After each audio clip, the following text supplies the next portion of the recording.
Mark Carney's world tour, trade, trillions, and the art of avoiding America, with a side of Poilievre's panic over here. Tonight's main event, Prime Minister Mark Carney is abroad so much that his Air Miles card qualifies for diplomatic immunity. This week, he's linked to more deals than your uncle at a Winnipeg swap meet, and every one of them makes Pierre Poilievre so mad, he's threatening to filibuster the metric system. Let's break it down.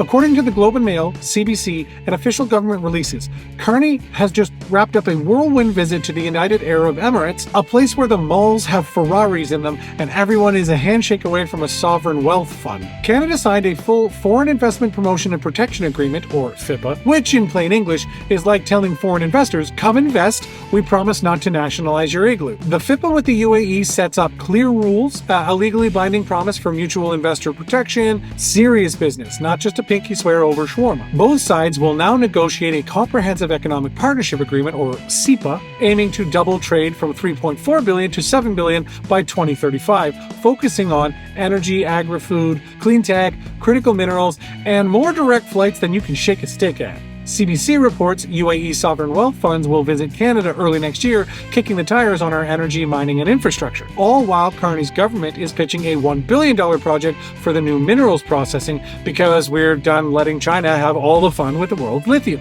This is part of a plan to double non-US exports and draw $1 trillion in investment. Trillion with a T, or in relatable terms, enough to buy out Hudson's Bay and turn it into a single apartment in Vancouver. There's even a mutual push to expand digital AI, aerospace, seafood, and most importantly, doubling of direct flights to the UAE, because nothing says strategic partnership like making Canadians complain about airplane food on two continents. Now, let's look at Europe.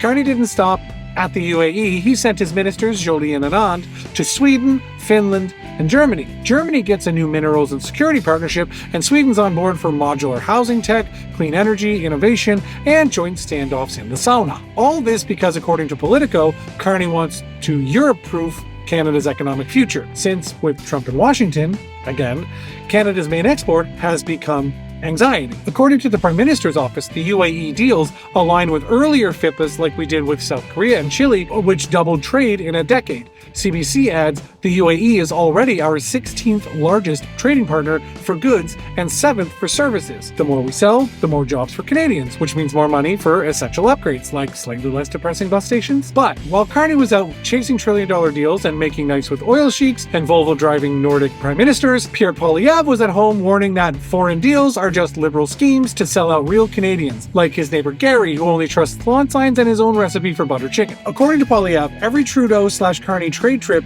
is one step closer to a shadowy global cabal, or at least replacing the toonie with cryptocurrency. So Poilievre's latest. While the Liberals are busy handing out sweet deals to international billionaires, Canadian families are struggling to pay for, well, everything. Rent, groceries, poutine, basically anything but a clip-on conservative tie. Every time Carney signed another deal, Pierre's face got tighter than a toddler's mouth with 2 Timbits crammed in there. Sure, Carney's making big international plays, but according to Global News, the aim is to keep jobs and cash in Canada while hedging against America's next loud sneeze. Because let's face it, if Trump starts another trade war, our best hope is to be so busy selling batteries to Sweden and hummus to Dubai that nobody notices we're out of ketchup chips until 2026. So when Poilievre claims we're being sold out, we all know it's less about real threats and more about him being scared international trade might require more than a slogan and a frowny face emoji.